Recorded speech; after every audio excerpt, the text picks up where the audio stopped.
She was a waitress until the billionaire CEO saw the baby wearing his necklace.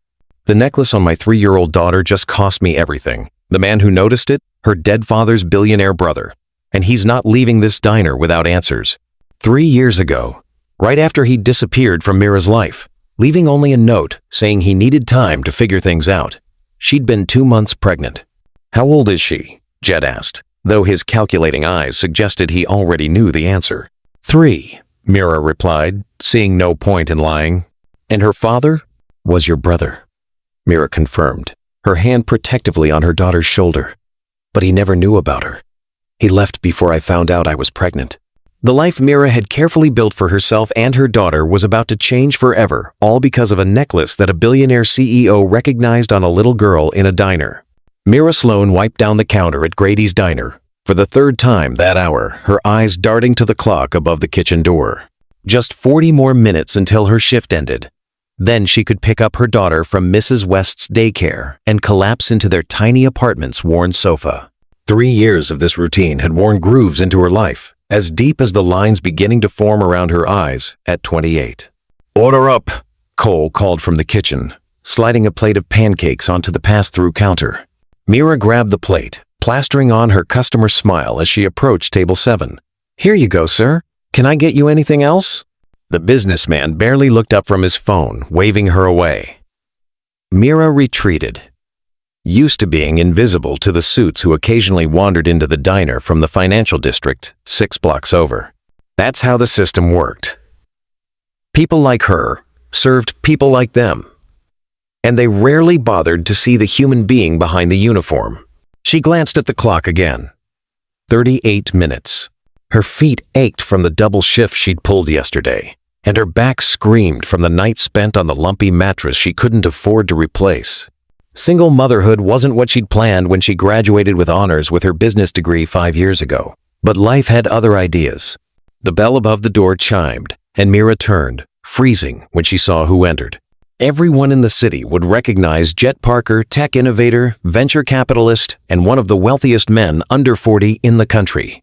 His company, Quantum Innovations, had revolutionized renewable energy technology, making him both famous and controversial. He looked exactly like his magazine covers tall, with sharp features softened by dark curls and penetrating green eyes that seemed to evaluate everything they landed on. Today, those eyes were scanning the diner with mild curiosity. "Seat yourself anywhere," Mira called automatically, though it felt strange to address someone whose net worth exceeded the GDP of small nations so casually.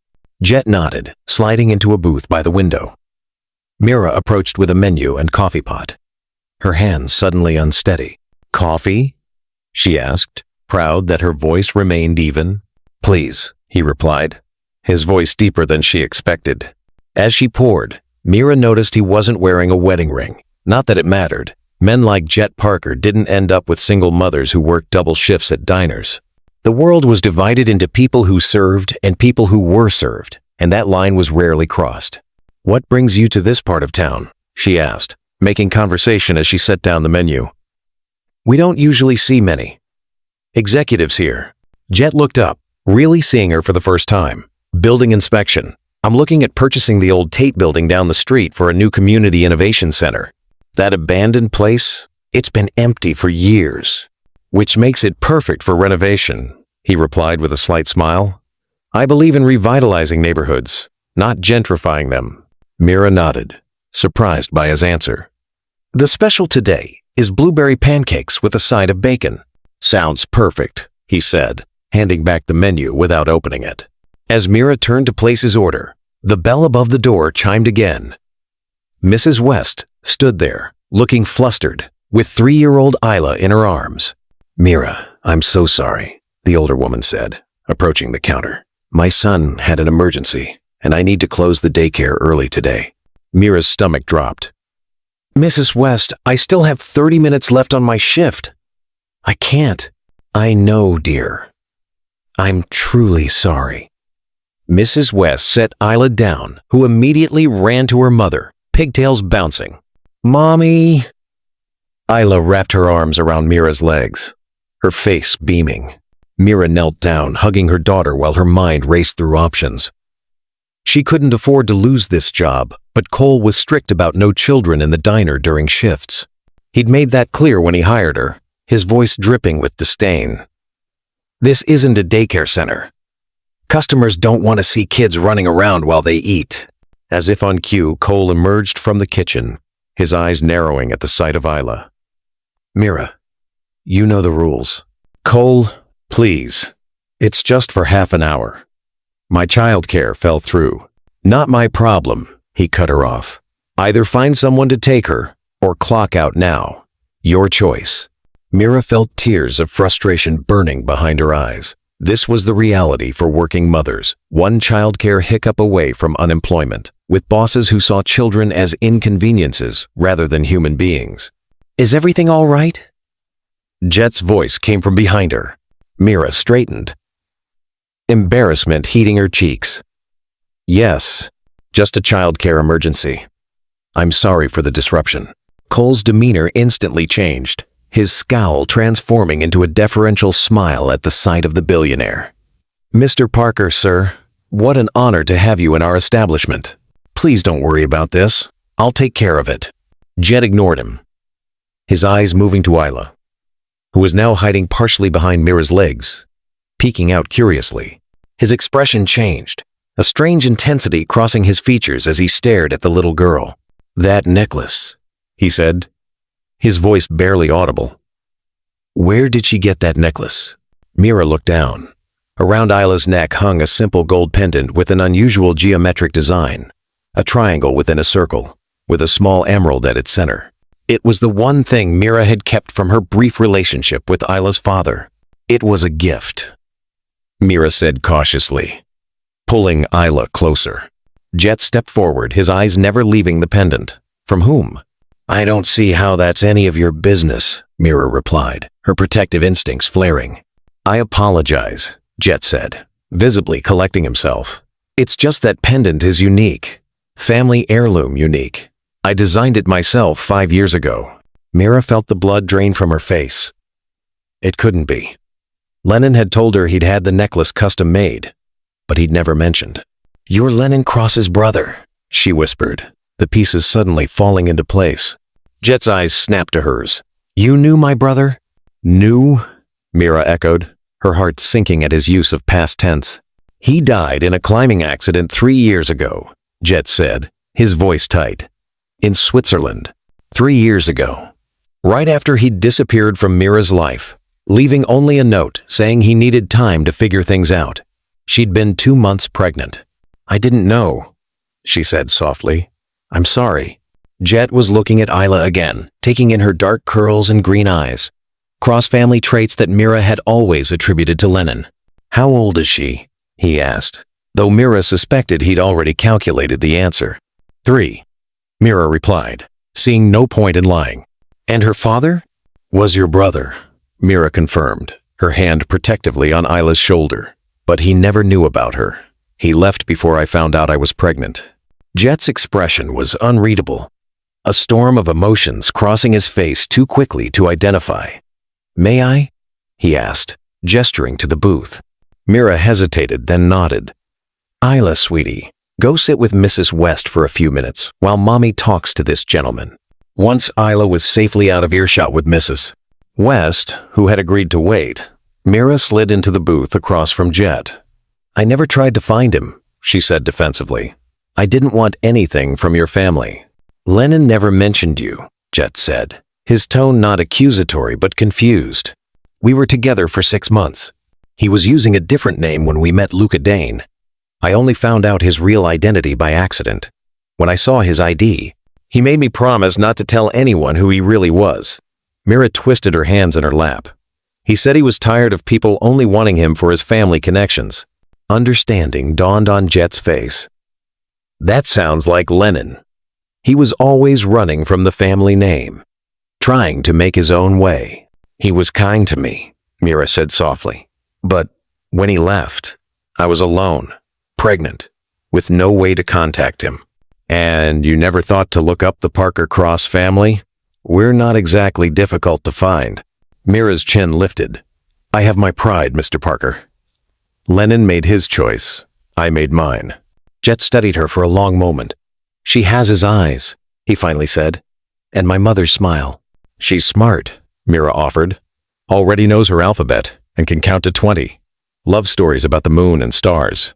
A ghost of a smile touched Jet's lips. Lennon was obsessed with astronomy as a child, had glow-in-the-dark constellations all over his ceiling. They sat in silence for a moment, the weight of what this meant settling between them. I'd like to know her, Jet finally said. She's my niece, the only living connection to my brother. Fear gripped Mira's heart. I'm not giving her up. I'm not asking you to, Jet replied quickly. But she deserves to know her family. And frankly, we deserve to know her. We? My parents. They lost their youngest son 3 years ago. Finding out they have a granddaughter would mean everything to them. Single parents know this fear. One system failure, one wrong move, and everything you've built comes crashing down. Mira bit her lip. She'd always felt guilty that Isla had no extended family, no grandparents or aunts or uncles to dote on her. But introducing her daughter to the Parker Cross dynasty terrified her.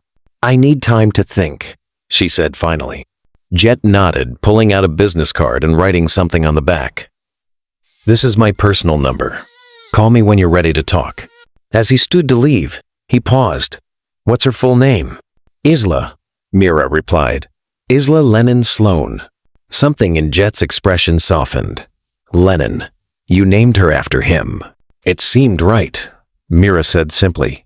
Jet nodded once more, then left, the bell above the door signaling his departure. Mira sat frozen, her world tilted on its axis. After 3 years of struggling alone, of building a life for herself and Isla from nothing, everything had changed in an instant. All because of a necklace that a billionaire CEO recognized on a little girl in a diner. If you believe hardworking single parents deserve respect instead of judgment, hit that like button right now. Only those who look down on struggling families would scroll past without showing support. For 2 weeks, Mira stared at Jet's business card until the edges frayed, turning over her options each night after Isla fell asleep. She'd built a life for them, modest but stable. Introducing the Parker Cross family could upend everything. But when she looked at Isla, happily playing with her second-hand toys, Mira couldn't deny her daughter deserved to know her father's family.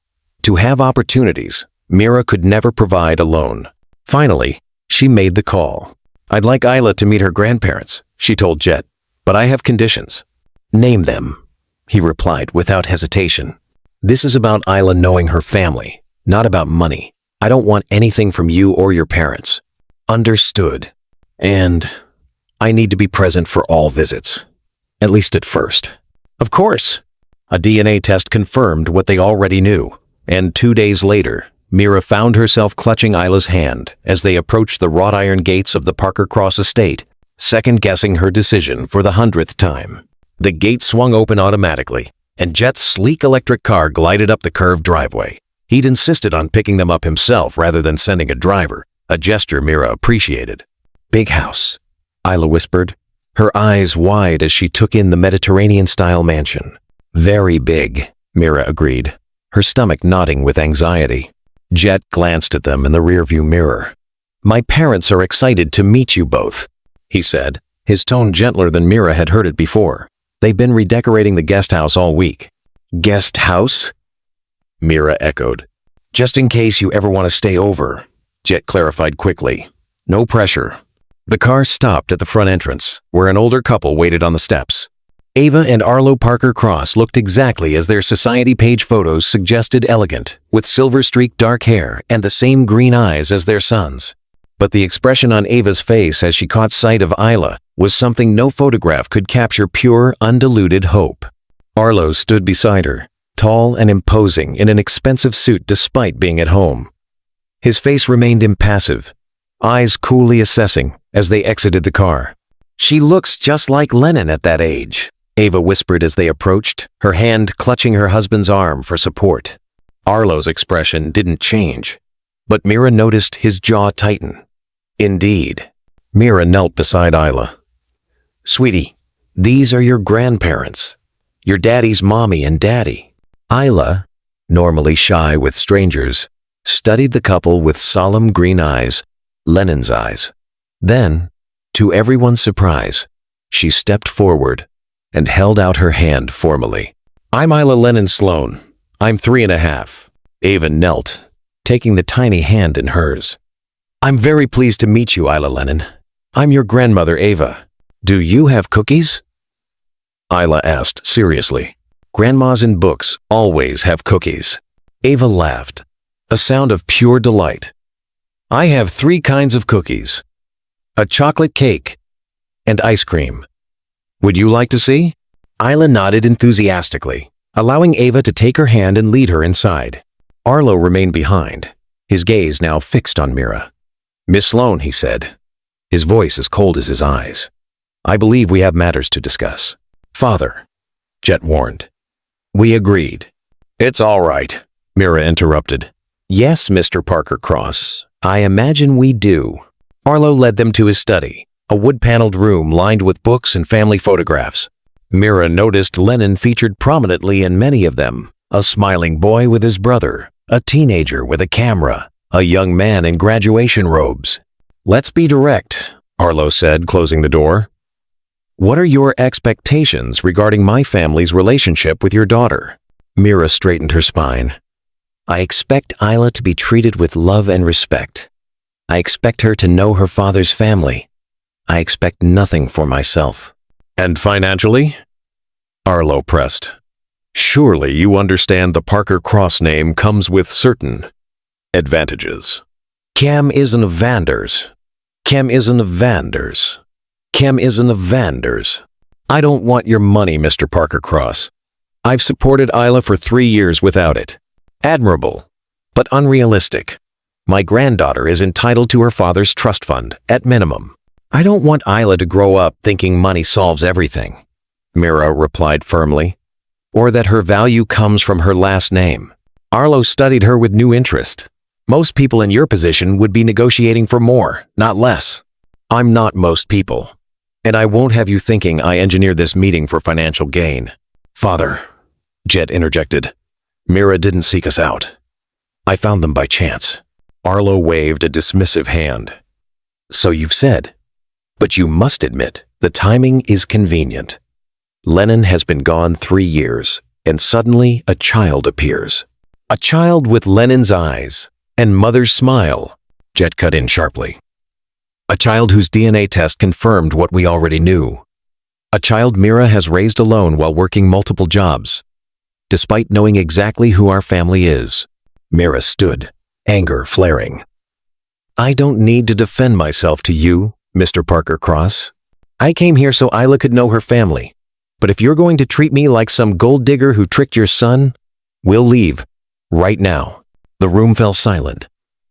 Arlo's expression remained impassive, but something shifted in his eyes. You have spirit, he finally said. Lennon always did prefer women with backbone. Before Mira could respond, the door opened and Isla bounded in, chocolate smeared around her mouth. Ava, following with an apologetic smile. Mommy, Grandma has a piano that plays by itself, and she says I can take cookies home. Mira's anger melted at the sight of her daughter's excitement. That's wonderful, sweetie. I was just showing Isla the music room, Ava explained. Arlo, she has Lennon's ear for music. She recognized Mozart. For the first time, Arlo's stern expression softened as he looked at his granddaughter. Did you now? Lennon could identify classical compositions by age 4. I'm 3.5, Isla reminded him seriously. A ghost of a smile touched Arlo's lips. Indeed you are. The ice broken, they moved to the living room where Ava had prepared tea. As Isla played with a dollhouse that had clearly been purchased for her visit, the adults continued their conversation on more civil terms. Lennon never mentioned you, Arlo said to Mira, his tone less accusatory than before. He was using a different name when we met, Mira explained. Luca Dane. I only learned his real identity by accident. That sounds like him, Ava sighed. Always running from who he was. He spoke of you, though. Mira offered. Not by name, but he talked about his family. He admired you both, even if he couldn't live up to your expectations. Arlo's expression tightened. We pushed him too hard. Jet was the natural businessman, but we wanted both our sons to follow in the family tradition. Lennon wanted to be a photographer, Jet said, joining the conversation. He was talented too. After he died, we found thousands of photographs on his cloud storage. Some have been published in Nature magazines. Mira stared at him in surprise. I didn't know. He took pictures all the time, but I never saw them. Because I dismissed his passion as a hobby, Arlo said quietly. A distraction from his real responsibilities. Arlo, Ava chided gently. It's true, he insisted. I told him no son of mine would waste his education taking pictures for travel brochures. He looked at Mira. Perhaps if I'd been more supportive, he wouldn't have felt the need to create a separate identity. To run away. Quote, the admission clearly cost him, and Mira felt her hostility toward the older man begin to thaw. I'll show you his collection sometime, Jet offered. Isla might like to see her father's work when she's older. The afternoon passed in a blur of conversation, tears, and laughter. The Parker Crosses shared stories of Lennon's childhood, while Mira told them about the 6 months she'd spent with him. His kindness, his restlessness, his dreams of traveling the world with a camera. As evening approached, Isla began to yawn, the excitement of the day catching up with her. We should go, Mira said, gathering their things. It's past her bedtime. You're welcome to stay, Ava offered quickly. The guest house is ready. As Jet mentioned, Mira hesitated. Thank you, but we should get home. Isla has her routine. Of course, Ava said, though disappointment flashed across her face. But you'll come back soon? We will, Mira promised, surprised to find she meant it.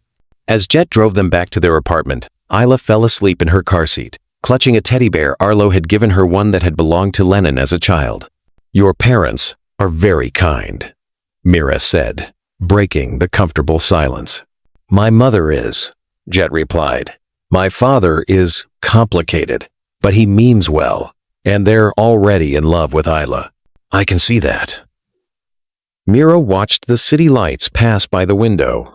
What happens now? Jet glanced at her. That depends on what you want.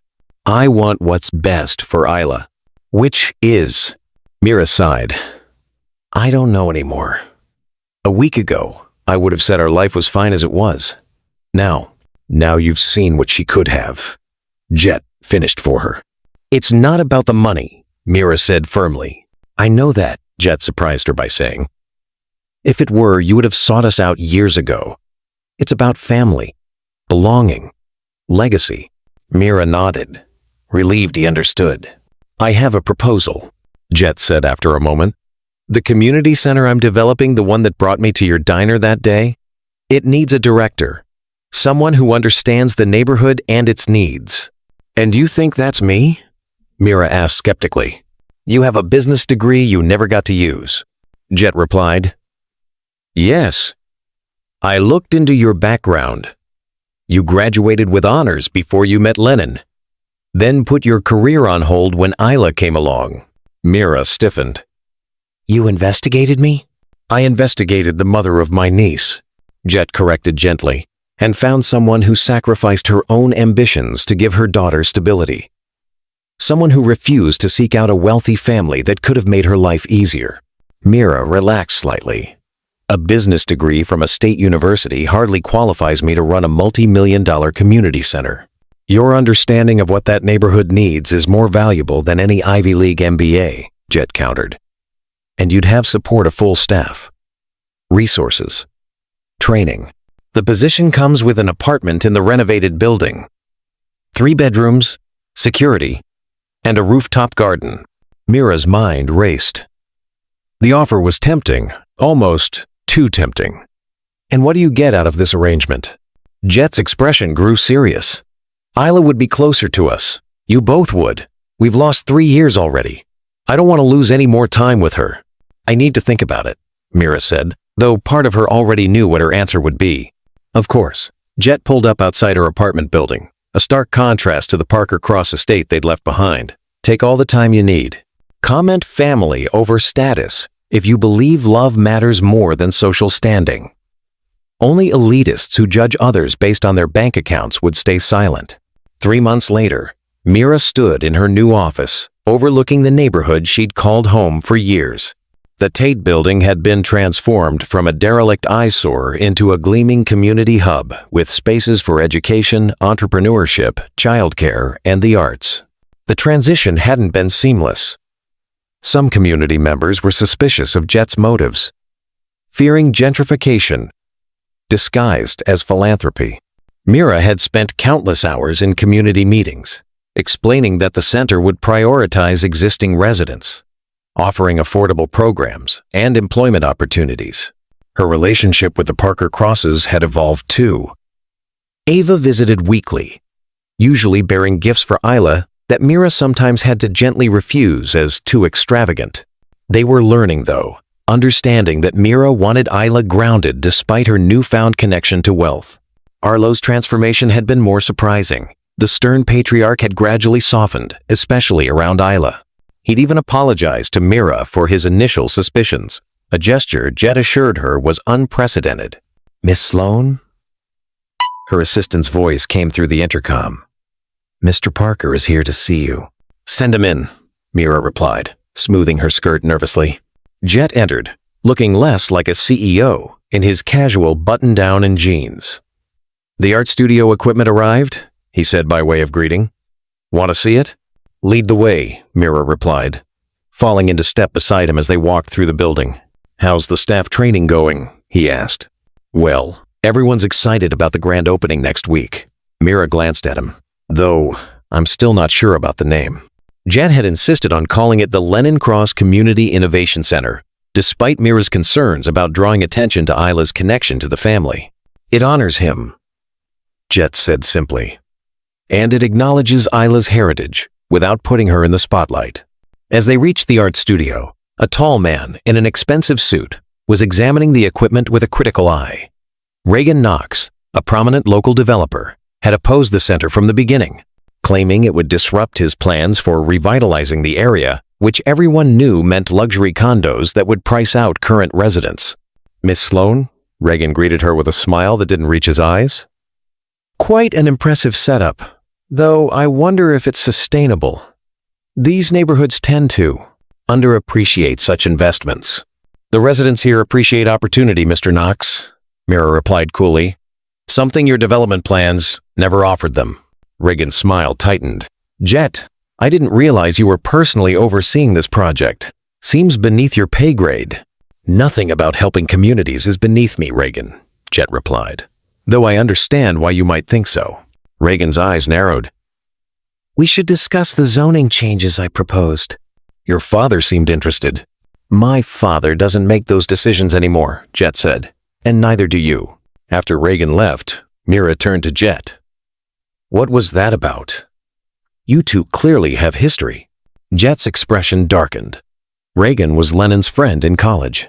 Later, they briefly went into business together, a travel photography venture. Reagan took Lennon's initial investment, then restructured the company while Lennon was on a shoot, effectively cutting him out. "That's terrible," Mira said, shocked.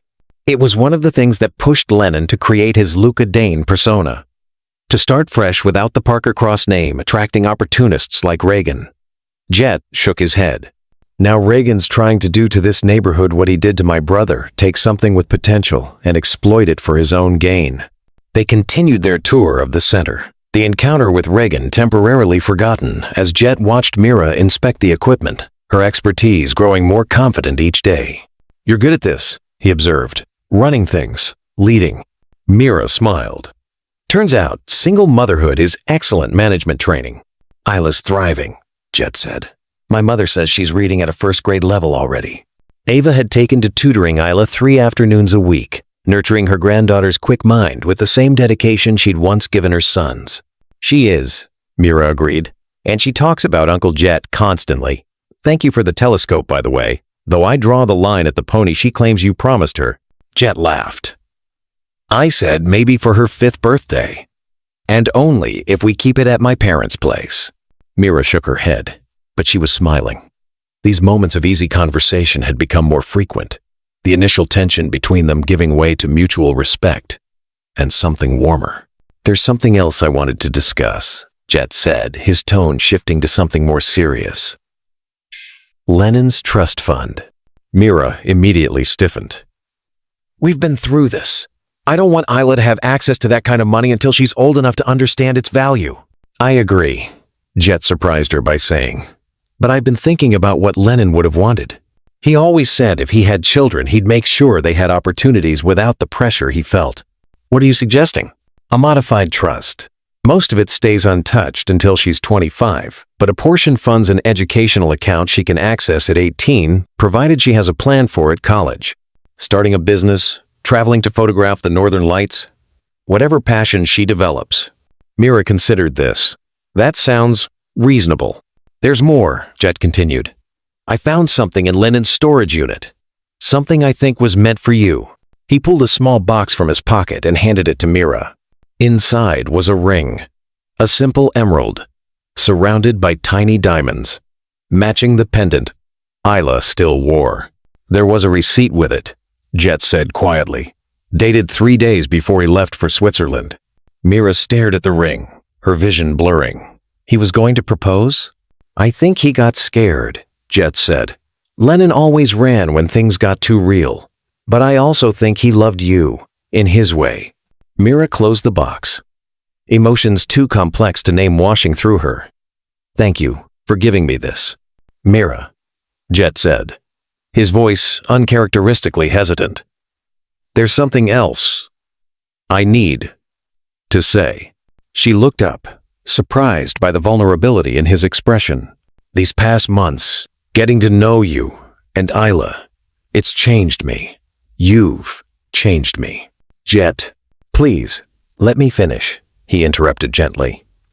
"I've spent my life focused on building things, companies, technologies, wealth. I thought that was enough. But seeing you with Isla, understanding what really matters, I want more now." Mira's heart raced. "What are you saying?" "I'm saying I care about you. Both of you. More than I expected to. More than makes sense given how we met." Jet ran a hand through his hair, suddenly looking less like the confident CEO and more like a man taking a risk. "I'm not asking for anything. I just wanted you to know." Mira studied him. This man who had upended her carefully constructed life and somehow made it better. Who looked at her daughter with love and at Mira herself with growing admiration. "I care about you too," she admitted softly. "But this is complicated. Isla, your family, are different worlds." "I know," Jet agreed, "which is why I suggest we take it slow. Dinner, perhaps? Just the two of us?" Mira smiled, the weight of the past giving way to possibility. "I'd like that." Subscribe now if you believe in giving people a chance regardless of their background. Only those who judge others based on their past or social class would refuse to join our community. 1 year later, Mira stood on the rooftop garden of their apartment, watching as Isla helped Jet adjust his new telescope. The community center below them hummed with activity, even at this evening hour, a coding class for teens, an ESL program for adults, a financial literacy workshop. "Mommy, come see," Isla called excitedly. "Uncle Jet says we can see Jupiter tonight." Mira joined them, smiling as Jet lifted Isla to peer through the eyepiece. At 4.5, Isla was tall for her age, with Lennon's curls and curiosity, but Mira's determination and compassion. "There it is," Isla exclaimed. "I see it." "Good eye, stargazer," Jet praised, his free hand finding Mira's and squeezing gently. Their relationship had evolved gradually, both of them cautious for Isla's sake. Dinner had led to more dinners, to museum visits while Isla was with her grandparents, to quiet evenings, talking after Isla went to bed.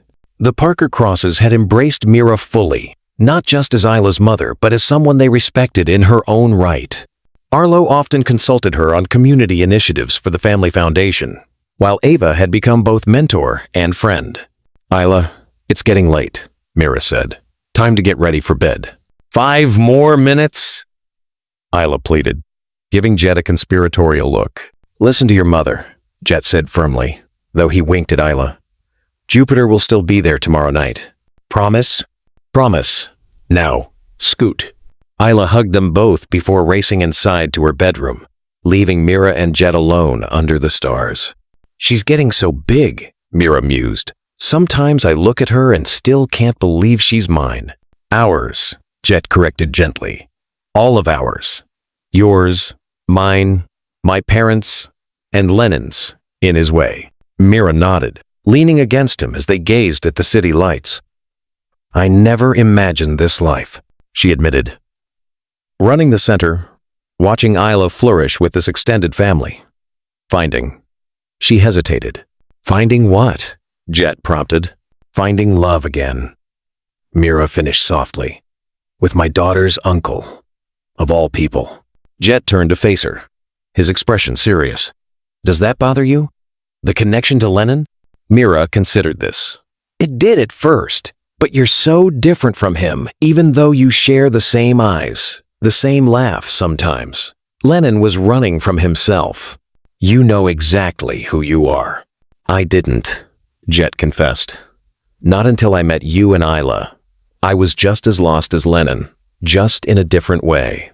Buried in work, convinced success was all that mattered. He reached into his pocket, pulling out a small velvet box that made Mira's breath catch. I've been carrying this around for weeks, waiting for the right moment, Jet said, opening the box to reveal a sapphire ring, deliberately different from the emerald Lennon had chosen. I don't want to replace my brother in your heart or in Isla's life, but I want to build something new with you both. Mira looked at the ring, then at this man who had become so essential to her happiness.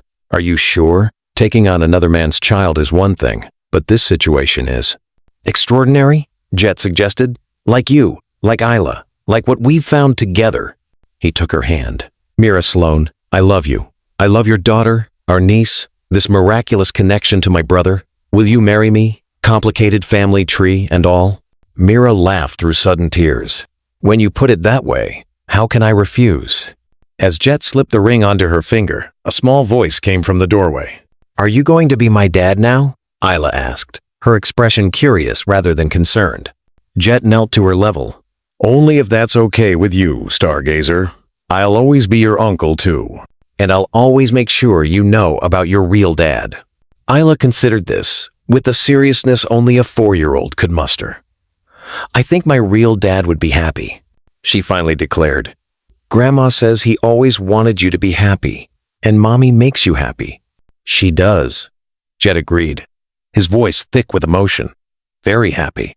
Then it's okay, Isla decided, coming to hug them both. We can be a family. Over Isla's head, Mira's eyes met Jet's, finding in them the same wonder she felt. From a chance encounter in a diner to this moment on the rooftop, their journey had been unlikely, complicated, and ultimately beautiful. Yes, Mira whispered to both of them. We can be a family. As they stood together under the vast night sky, Mira thought about the necklace that had started it all.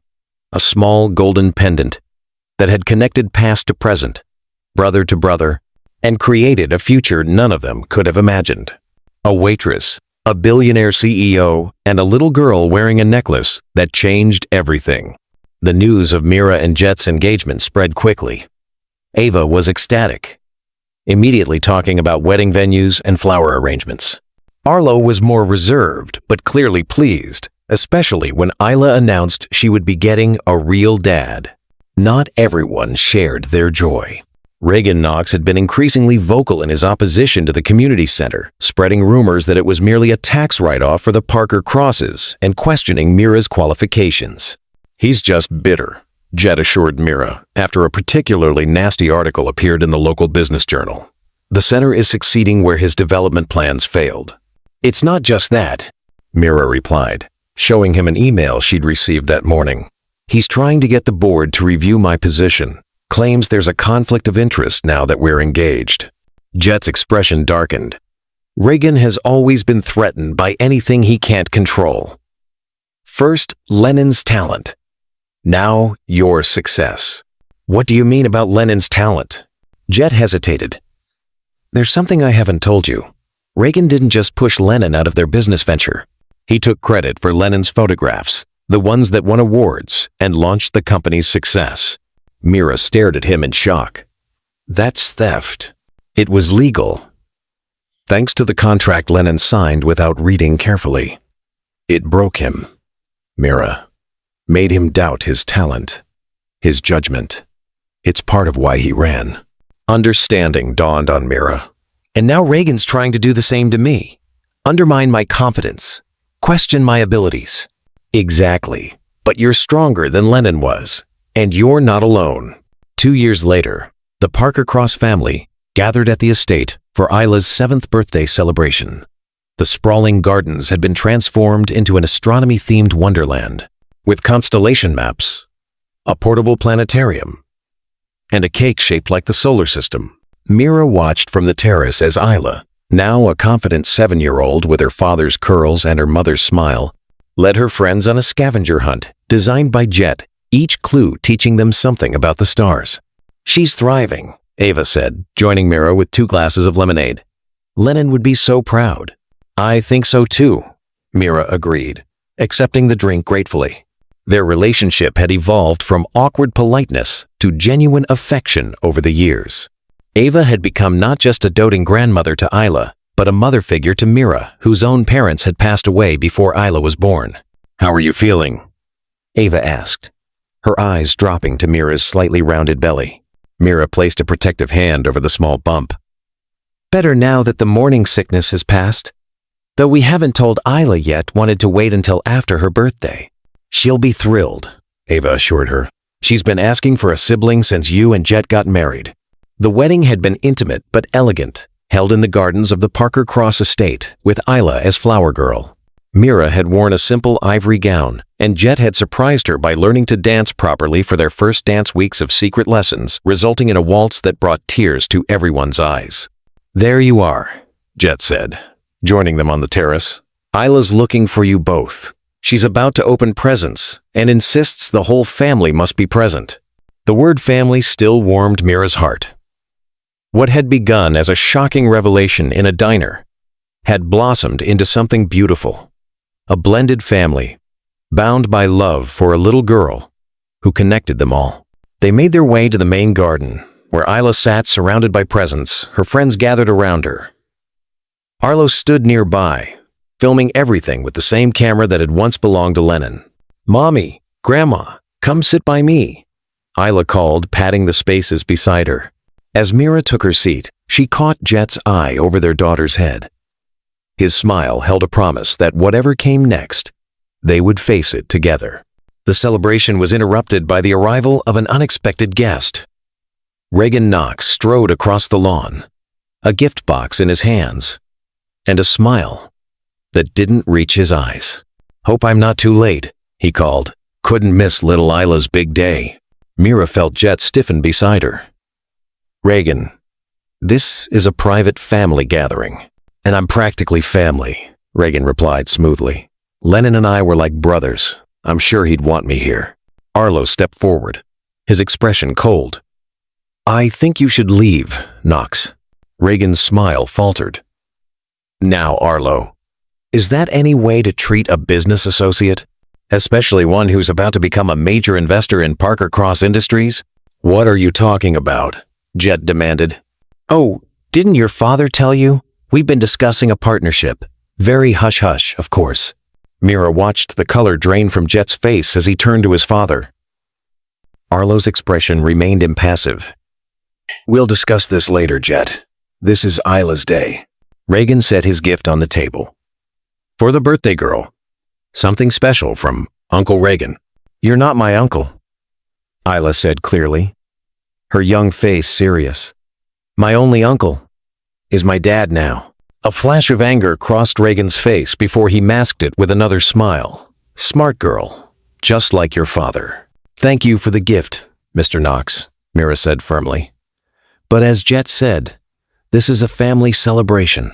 Reagan's eyes narrowed as they fixed on Mira. Of course, I wouldn't want to intrude on your charmed life. though I wonder how charmed it would be if certain information came to light. Are you threatening my wife? Jet stepped forward, his voice dangerously quiet. Not at all, Reagan replied. Just making conversation. Enjoy the party. As he walked away, Mira turned to Arlo. What was that about? Are you really partnering with him? Arlo's expression was grim. Reagan approached me with a business proposition. I've been stringing him along to find out what he's really after. And? Jet pressed. And I believe he's trying to gain access to Lennon's photography archives. The ones we've kept private. Mira frowned. Why would he want those? Because there's evidence in those photos, Arlo said quietly. Proof that Reagan stole more than just credit for Lennon's work. I think he embezzled from their company too. The news of Mira's pregnancy delighted Isla, who immediately began planning how she would be the best big sister ever. But as Mira's due date approached, unexpected complications arose. Preeclampsia. The doctor explained during a routine checkup in Mira's 7th month. Your blood pressure is dangerously high. We need to monitor you closely. What began as bed rest at home quickly escalated to hospitalization when Mira's condition worsened. Jet rarely left her side, working remotely from her hospital room, while Ava and Arlo took care of Isla. I'm sorry, Mira whispered one night, as monitors beeped steadily around them. This isn't how I imagined bringing our baby into the world. Jet took her hand, pressing a kiss to her palm. Don't apologize. You and this baby are everything to me. We'll get through this. But 3 days later, Mira's blood pressure spiked dangerously, and the doctors made the decision to perform an emergency C-section 8 weeks before her due date. The baby's lungs aren't fully developed, the specialist explained to Jet in the hallway. We'll do everything we can, but you should prepare yourself. And your wife's condition is precarious as well. Jet, who had built his reputation on remaining calm in crisis, felt his world tilting on its axis. Save them, he said simply. Whatever it takes. The next hours passed in a blur of medical terms and waiting room coffee. Ava and Arlo arrived, bringing a confused and frightened Isla, who clung to her father. Is Mommy going to be okay? She asked, her green eyes so like Lennon's wide with worry. And my baby brother? The doctors are doing everything they can, Jet assured her, though his voice betrayed his fear. We have to be brave for them, okay? Isla nodded solemnly, then reached into her pocket and pulled out the gold pendant she still wore on special occasions.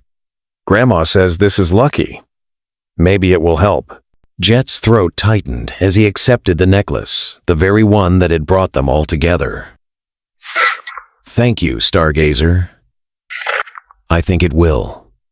As they waited, a familiar figure appeared in the hospital corridor.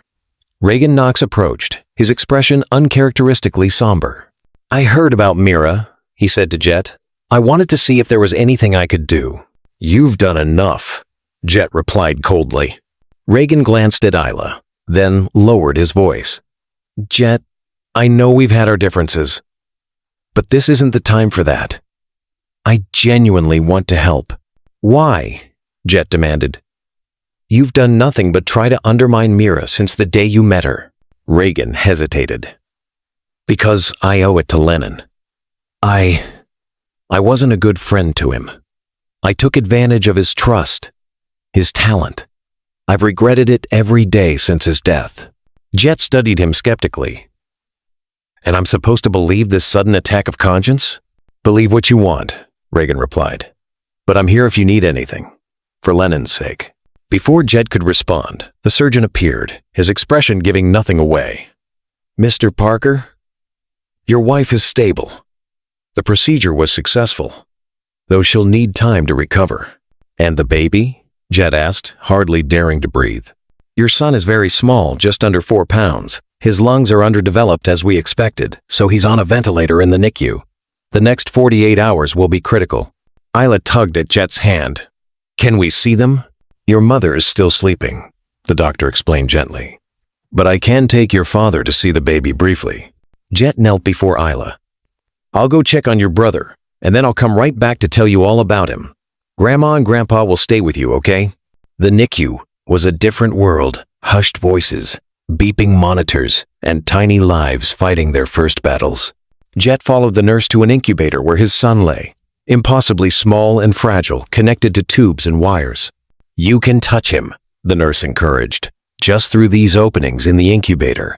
Jet hesitated, then carefully placed his hand inside, his finger looking enormous next to his son's tiny arm. "Hey there, little fighter," he whispered. "Your mom and sister are waiting for you. We all are." As if in response, the baby's fingers twitched, curling slightly around Jet's fingertip. In that moment, Jet understood what Mira had felt when Isla was born. That fierce, primal love that would move mountains to protect this tiny being. He stayed until the nurse gently reminded him that visiting time was ending, then returned to the waiting room where Isla had fallen asleep against Ava's shoulder. "He's beautiful," Jet told his parents, voice rough with emotion. "So small, but fighting hard. Just like his mother," Arlo said, placing a supportive hand on his son's shoulder. Reagan had disappeared, but he'd left a note. "I've arranged for the best neonatal specialist in the country to consult on your son's case. No strings attached. R." The next week was the longest of Jet's life, divided between Mira's recovery room and the NICU, with brief trips home to reassure Isla. Mira, once strong enough to sit in a wheelchair, spent every possible moment with their son, talking to him, singing softly, telling him about his big sister who was eager to meet him. Slowly, miraculously, the baby began to improve. His lungs grew stronger, he gained weight, and eventually, the doctors allowed him to be held first by Mira, then by Jet. "He needs a name," Mira said on the day they were finally allowed to hold him together. The tiny bundle cradled between them. "We never decided." They had discussed options before, but nothing had felt right. Now, looking at their son's determined little face, Jet knew. "What about Lennon?" he suggested softly. "Lennon Arlo Parker." Tears filled Mira's eyes as she nodded. "It's perfect, Lenny for short." When Isla was finally allowed to meet her brother, 2 weeks after his birth, she approached the hospital bassinet with uncharacteristic caution. "He's so tiny," she whispered, peering at the baby who now weighed almost 5 pounds. "Was I that small?" "No, you were a bit bigger," Mira told her. "But he'll grow quickly, you'll see." Isla studied her brother carefully, then reached out to touch his hand. The baby reflexively grasped her finger, and Isla's face lit up with wonder. "I'm your big sister," she told him seriously, "and I'm going to teach you everything about the stars and dinosaurs and how to tie your shoes." Mira and Jet exchanged smiles over their children's heads, the fear of the past weeks giving way to profound gratitude. If you believe in standing up against people like Reagan who try to tear others down, hit that like button and comment, "Justice prevails." Only those who side with manipulators and backstabbers would remain silent. By the time little Lenny was 6 months old, healthy and thriving with chubby cheeks and his mother's dark eyes, the family had settled into a new normal. Mira had returned to work part-time at the community center, which continued to flourish under her leadership. Jet had restructured his company to allow him more time at home, delegating day-to-day operations to focus on strategic direction and product development. Reagan Knox had maintained a respectful distance since the baby's birth. The specialist he'd arranged had indeed been instrumental in Lenny's recovery, and despite their suspicions about his motives, Mira and Jet couldn't deny his help had made a difference. One evening, as they sat in the nursery together, Mira nursing Lenny, while Jet read a bedtime story to Isla, a package arrived from Ava and Arlo, who were traveling in Switzerland. "What is it?" Isla asked, abandoning the story to investigate. Inside was a leather-bound album and a note in Ava's elegant handwriting. "We found these among Lennon's things in storage. We thought it was time they came home." The album contained dozens of photographs, landscapes, street scenes, and candid portraits. And there, in the middle pages, were pictures Mira had never seen before. Herself, younger and unaware of the camera, laughing in a park, cooking in the small apartment she'd shared with Lennon, reading on a bench with sunlight in her hair. "He really did love photography," Mira murmured, tracing the images with her fingertip. "These are beautiful." "He had an eye for beauty," Jet agreed, his gaze on Mira rather than the photographs. Isla turned the pages slowly, studying the images of the mother she knew. and the father she'd never met. "He took pictures of you like you were the most important thing in the world," she observed, with a child's simple insight. "For a while I think I was," Mira said softly, in his way. As they continued through the album, they found something tucked into the back pocket, an envelope addressed to "My family, whoever that may include." Inside was a letter dated just days before Lennon's fatal climbing accident. Jet read it aloud, his voice steady despite the emotion evident in his eyes. "To whoever finds this, if you're reading this, I've either finally found the courage to share my thoughts, or I'm gone and someone is clearing out my things. Either way, these words need to exist somewhere besides my head. I've spent my life running from expectations, from responsibility, from love, when it got too real. The Parker Cross name felt like a weight I couldn't carry, so I kept trying to set it down, to be someone else. Luca Dane, Lennon Black, always myself, but never fully. I've hurt people along the way. My parents, who wanted the best for me, even if we disagreed on what that was. My brother, who shouldered the family legacy alone, while I chased horizons. And most unforgivably, a woman named Mira, who loved me without conditions, and whom I left because I was afraid of how much I loved her in return. If by some miracle this letter finds its way to her. Mira, I'm sorry. The ring I bought sits in my drawer, a reminder of the future I was too cowardly to claim. I tell myself I left to find clarity, to become worthy of you, but the truth is simpler and harder. I was scared of failing you, of not being the man you deserved. To my family, I'm trying to find my way home, in my fashion, to figure out how to be a Parker Cross on my own terms. I don't know if I'll succeed, but I'm climbing this mountain to clear my head, and when I come down, I'm going to try to be braver. If I don't make it back, a risk I accept each time I climb, know that I loved you all, imperfectly, but completely. There's something else I need to confess. Reagan has been stealing from our company. I found evidence in the accounting files, money diverted to offshore accounts. I confronted him before this trip, and he threatened to destroy my reputation if I went public. I have copies of everything on a drive hidden in my camera bag, the old Nikon case. I'm not sure what to do yet, but I know I can't let him continue. Lennon. Silence filled the nursery when Jet finished reading, broken only by Lenny's soft baby sounds as he finished nursing. Mira wiped tears from her cheeks, while Isla leaned against her father, absorbing the words of the man who had given her life. He was trying to come back, Mira finally said. To us. And he knew about Reagan's crimes, Jet added, his expression hardening. We need to find that camera bag. Do you think it still exists? Mira asked. It's been years. Dad keeps everything of Lennon's, Jet replied, already pulling out his phone. Everything. The next morning, while Mira stayed home with the children, Jet and Arlo searched through Lennon's belongings in the estate's storage rooms. After hours of digging through boxes, Arlo pulled out an old battered Nikon camera case. This was his first professional camera, Arlo said, his voice thick with emotion. I gave it to him for his 16th birthday. Inside, hidden in a false bottom they almost missed, was a small flash drive. Jet's hands trembled slightly as he plugged it into his laptop. The files were their financial records, bank statements, emails between Reagan and offshore accounts, all meticulously documented by Lennon. He was always thorough, Arlo said, a sad pride in his voice, even as a boy. This is enough to bring Reagan down, Jet said, scrolling through the evidence. Not just professionally, but legally. This is fraud, embezzlement. What will you do? Arlo asked. Jet looked at his father. What would you have me do? Arlo considered this. Lennon wanted justice, but he hesitated. Perhaps he saw something redeemable in Reagan, despite everything. Or perhaps he was just afraid, Jet countered. Reagan had already stolen his work, his credit. Maybe Lennon feared losing what little reputation he had left. Perhaps, Arlo conceded. But the question remains, what serves justice best?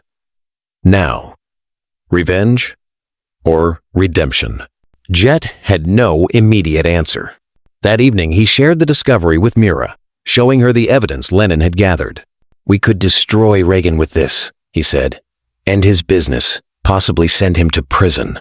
Mira studied the files, then looked at her husband. Is that what you want? I want justice for Lennon, Jet replied. For what Reagan did to him. And what about what Reagan did for us? Mira asked quietly. For Lenny? That specialist saved our son's life. Jet ran a hand through his hair in frustration. So one good deed erases years of deception? The pain he caused my brother? Of course not, Mira said. But people can change. Maybe Reagan is trying to make amends in his own way.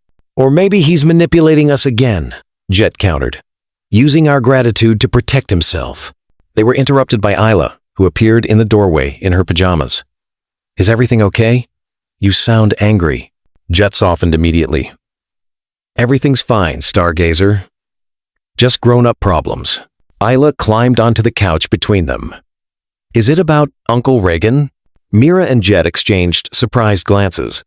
Why do you ask that? Mira questioned. Because he came to my school today. Isla said matter-of-factly. He was talking to my teacher after class. Jet stiffened. What? What did he say to you? Nothing to me. Isla shrugged. He didn't see me, but I heard him ask Miss Wynne about me.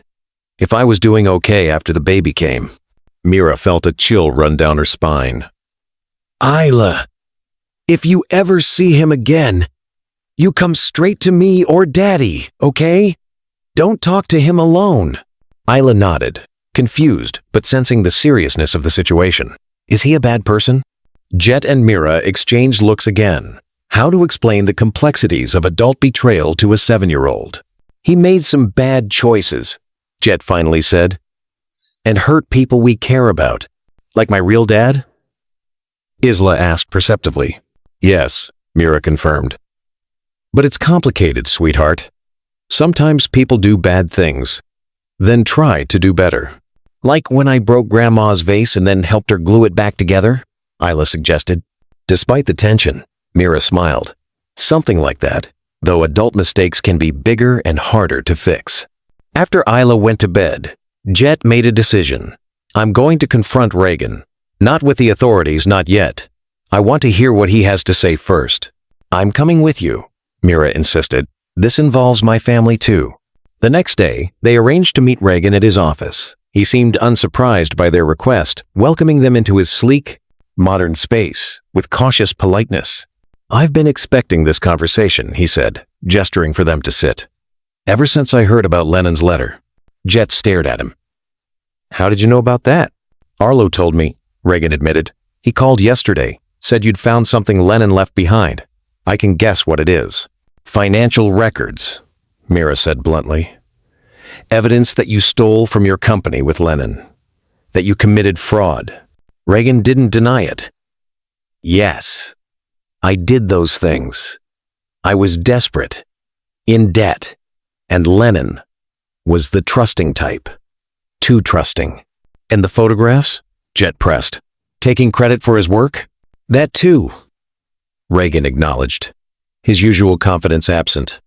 I convinced myself he didn't need the recognition he had. The Parker Cross name, the trust fund. I had nothing. So you took everything from him. Jet's voice was cold. His work, his money, his confidence. I did, Reagan agreed quietly. And I've lived with that knowledge every day since his death, wondering if my betrayal contributed to whatever led him up that mountain. Mira studied him. Why are you admitting this now? You must know we have enough evidence to ruin you. Reagan met her gaze directly. Because I'm tired of running from it. Lennon confronted me before his trip to Switzerland. He was finally standing up for himself, demanding I make things right. I panicked, threatened him. 2 weeks later, he was dead. And now? Jet asked. What do you expect us to do with this confession? Whatever you think is just, Reagan replied. I've spent the last year trying to make amends in small ways. The specialist for your son. Donations to the community center. It's not enough. I know that. You came to Isla's school, Mira said, her voice sharp with maternal protectiveness. Reagan looked genuinely surprised. No, I didn't. I haven't been near her school. She saw you, Jet insisted. Talking to her teacher yesterday. Reagan shook his head. I was in Boston yesterday. All day. You can check with the airline. My hotel. I haven't been within miles of Isla's school. A cold feeling settled in Mira's stomach. If it wasn't you, then who was talking to her teacher about our daughter? The answer came 3 days later, when Mira received a call from Isla's school. A man claiming to be Isla's uncle had tried to pick her up, but the alert teacher had followed protocol, refusing to release Isla without authorization. He had ID, the principal explained. Reagan Knox. But he's not on your approved list, and Isla seemed afraid of him. That wasn't Reagan Knox, Mira said, her heart racing. Reagan is tall with dark hair. What did this man look like? Medium height. Light brown hair. He had documentation, though a business card. ID. Mira's blood ran cold. There was only one person who would benefit from creating confusion and suspicion around Reagan right now. Someone who knew about Lennon's evidence and wanted to divert attention. Luca Dane, she whispered after hanging up. It has to be. Luca Dane was Reagan's former business partner, who'd been pushed out of the company years ago. According to the files Lennon had gathered, Luca had been complicit in the early stages of the fraud before Reagan cut him out of the profits. He must have heard about the evidence somehow. Jet theorized as they drove to the school to pick up Isla.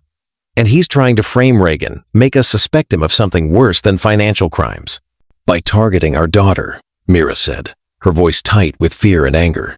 The situation came to a head a week later at the community center's annual fundraising gala. Security had been increased, with strict instructions about who could enter. Isla and Lenny were safely at the Parker Cross estate with Ava, surrounded by private security. Mira was speaking with donors when she noticed a commotion at the entrance. Luca Dane was arguing with security, claiming to be on the guest list. Reagan stood nearby, watching with narrowed eyes. That's not Reagan Knox, Luca was insisting, pointing at the real Reagan. I'm Reagan Knox. There's been some mistake. Jet approached, his expression cold. There's no mistake, Mr. Dane. Game's over. Luca's face contorted with rage. You don't understand. He's the fraud, not me. He stole everything, the company, the money, my life. We know exactly who stole what, Mira said, joining them. Lennon documented it all. Lennon was a fool, Luca spat.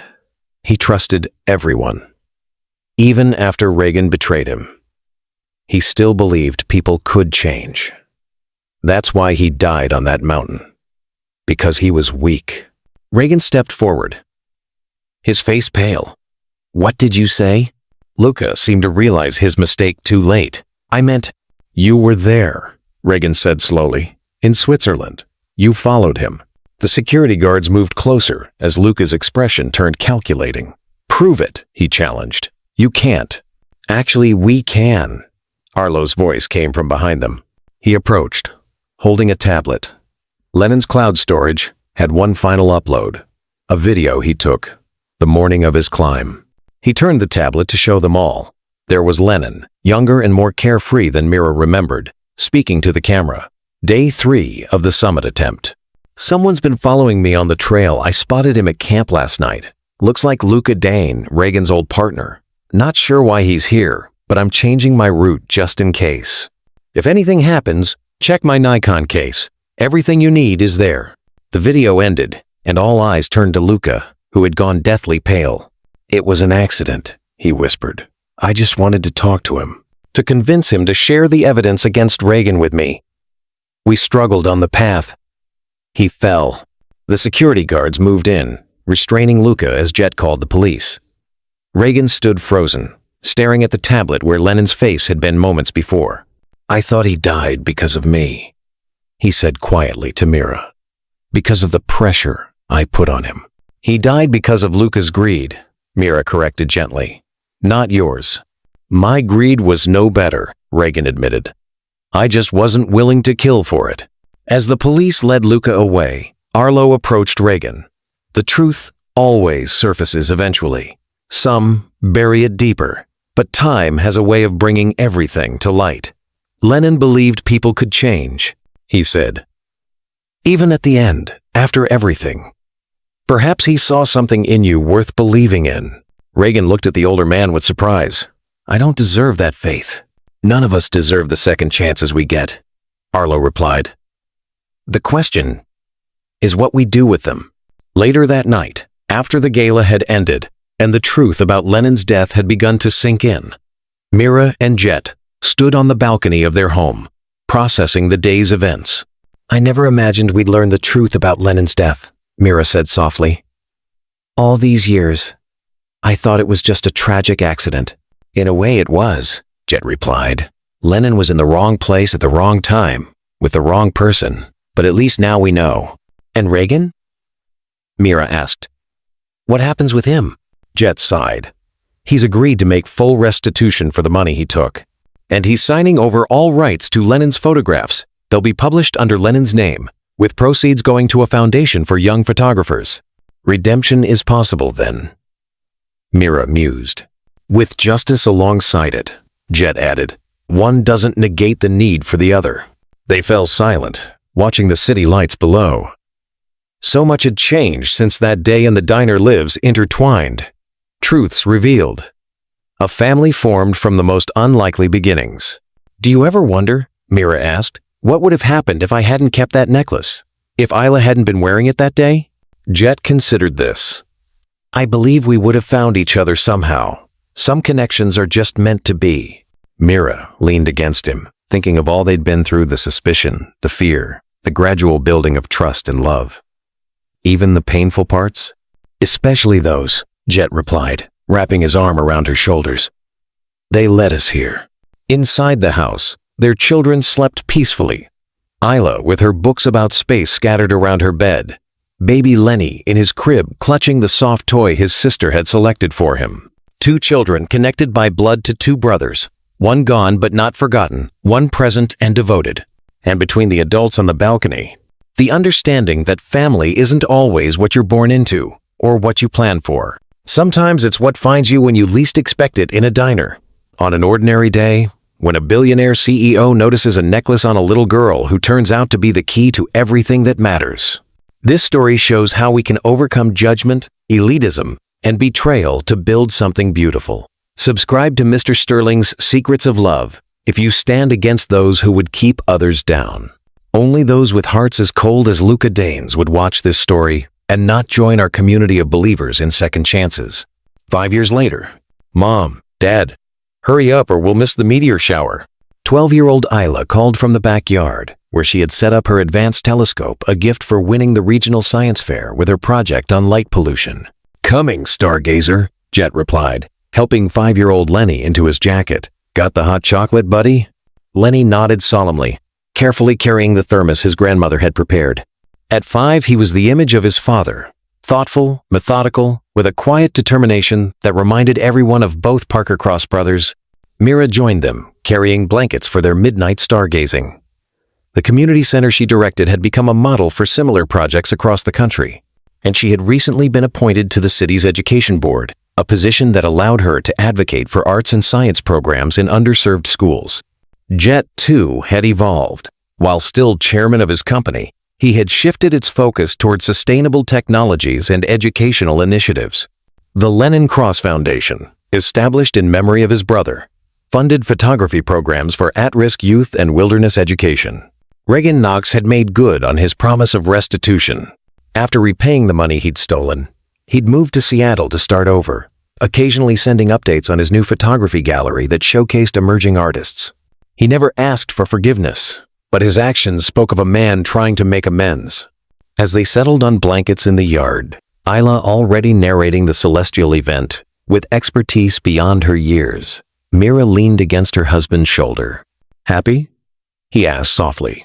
Mira looked at their children, Isla pointing out constellations to her rapt little brother, both of them illuminated by starlight, and felt the familiar swell of gratitude that had become the backdrop of her life.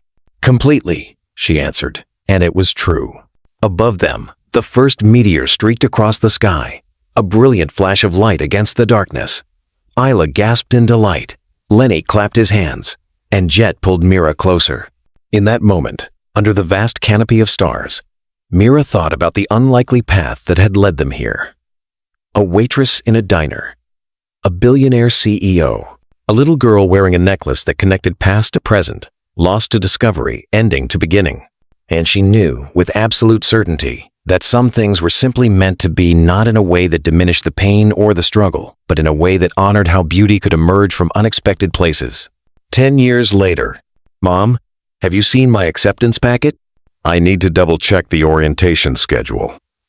Isla's voice echoed down the hallway of their home, now filled with the organized chaos of college preparation. Mira looked up from her laptop where she'd been reviewing the community center's annual budget. Check the dining room table. Your father was looking at it last night. At 17, Isla had blossomed into a remarkable young woman. Brilliant, compassionate, with Lennon's artistic eye and Jet's business acumen. Her acceptance to Princeton's astrophysics program had surprised no one who knew her, though she'd received offers from universities across the country. Found it, Isla called back. Dad added sticky notes to everything. Color-coded. Mira smiled to herself. Jet's methodical nature had only intensified when it came to his daughter's education. Though he'd been careful never to pressure Isla the way Arlo had once pressured Lennon, his pride in her accomplishments was boundless. 10-year-old Lenny appeared in the doorway of Mira's home office, a camera hanging around his neck. Mom, can I go to the center with you today? I want to photograph the mural installation. Lenny had inherited his namesake's passion for photography, his natural talent evident even in his childhood snapshots. Ava and Arlo had gifted him Lennon's old cameras when he turned 8, and he'd rarely been without one since. Of course, Mira agreed. The artists would probably appreciate having their work documented. The community center had expanded over the years, now occupying 3 buildings in the neighborhood. What had begun as Jet's attempt to connect with his niece had evolved into a thriving hub that offered everything from coding classes to culinary training, from financial literacy workshops to a small business incubator that had launched dozens of local entrepreneurs. Mira's role had grown too. While still serving as executive director, she now also taught business classes at the local community college and consulted for similar centers in other cities. Her journey from waitress to respected community leader had become something of a local legend, though Mira always emphasized that opportunity, not just hard work, had made her success possible. We're leaving in 30 minutes, she told Lenny. Make sure you have extra batteries this time. As Lenny darted off, Jet appeared, looking slightly shell-shocked as he held Isla's acceptance packet. Have you seen the tuition bill? He asked, sinking into the chair across from Mira's desk. Mira laughed. You're a billionaire, Jet. I think we can handle Princeton. It's not the money, he clarified. It's just, she's really leaving. In 8 weeks, she'll be gone. The vulnerability in his voice touched Mira deeply. For all his success in the business world, nothing had transformed Jet more profoundly than fatherhood. His relationship with Isla, built carefully over years of bedtime stories, science projects, and heart-to-heart talks, had healed something in him that had been broken when Lennon died. She'll be back, Mira assured him, reaching across the desk to take his hand. This is her home. We're her home. Jet nodded, squeezing her fingers gratefully. I know. I just keep thinking about how close we came to missing all of this. If I hadn't walked into that diner on that particular day. But you did, Mira reminded him. And here we are. The sound of the front door opening announced Ava and Arlo's arrival. Now in their 70s, they remained active in their grandchildren's lives, though they had gradually stepped back from the family business, leaving it primarily in Jet's hands. Where's our college girl? Arlo called, his voice still robust despite his age. Grandpa! Isla appeared, accepting his bear hug, before being enveloped by Ava. We brought lunch, Ava announced. And something else we thought you might like to have at Princeton. She handed Isla a small, wrapped package. Inside was a framed photograph Lennon at his Princeton graduation, grinning at the camera with the same smile Isla had inherited. He would be so proud of you, Ava said softly. Isla traced her biological father's face in the photograph. Over the years, she had developed a relationship with him through stories, photographs, and his journals, which Ava and Arlo had shared when she was old enough to appreciate them. Thanks, Grandma, she said, hugging Ava again. I'll put it on my desk at school." As the family gathered around the dining table for lunch, Mira watched them with quiet contentment. Isla animatedly discussing her research plans, Lenny showing Arlo his latest photographs, Jet and Ava debating the merits of various Princeton dining halls. This beautiful blended family that had formed from tragedy and chance, from a necklace recognized across a diner, and the courage to embrace an unexpected future. Later that evening, after Ava and Arlo had gone home and the children were occupied with their own activities, Mira found Jet in his study, looking through an old photo album. "Feeling nostalgic?" she asked, perching on the arm of his chair. "Just thinking about legacy," he replied, showing her the page. He'd been examining a photograph of the four of them from years ago, when Isla was about 8 and Lenny was a toddler. Lennon's legacy lives on in Isla, in Lenny too, in a different way, and in the foundation, Mira added, in all those young photographers finding their voice through his memory. Jet nodded, turning the page to reveal more recent family photos. "What about your legacy? Are you happy with the path your life has taken?" Mira considered the question seriously. At 45, she had accomplished more than she'd ever dreamed possible as a struggling single mother. The community center had transformed hundreds of lives. Her children were thriving. Her marriage was strong. "I am," she said simply, "though I never could have predicted any of it." "No regrets? About Lennon? About us?" Mira turned to face him fully. "Why these questions tonight?" Jet sighed, closing the album. "Isla leaving for college has me thinking about time passing, about choices and consequences. If Lennon had lived, if he'd come back to you, we can't live in what-ifs," Mira said gently. "Lennon made his choices. We've made ours. And I wouldn't trade what we've built together for any alternate reality." She leaned down to kiss him, this man who had become the center of her world in ways she'd never anticipated. "My only regret would be if we waste the present worrying about paths not taken." Jet smiled, the tension leaving his shoulders. "When did you get so wise?" "Somewhere between raising a teenage astrophysicist and running a community center while married to a perfectionist billionaire," she teased. "It was either develop wisdom or lose my mind." Their laughter was interrupted by Lenny, who appeared in the doorway with his camera. "Can I take your picture? I'm working on a portrait series for my photography class." "Of course," Mira agreed, staying where she was on the arm of Jet's chair, his arm naturally sliding around her waist. As Lenny adjusted his settings, Jet looked up at Mira. "Thank you," he said quietly. "For what?" "For giving me a family, for being the heart of it." The camera clicked, capturing the moment, the tenderness between them, the love built over years of partnership, the peace that comes from finding exactly where you belong. If this story touched your heart, hit that subscribe button and join our community that believes in second chances and the power of unexpected connections. Only those who've never known the transformative power of love would scroll past without becoming part of our family of believers in life's beautiful possibilities.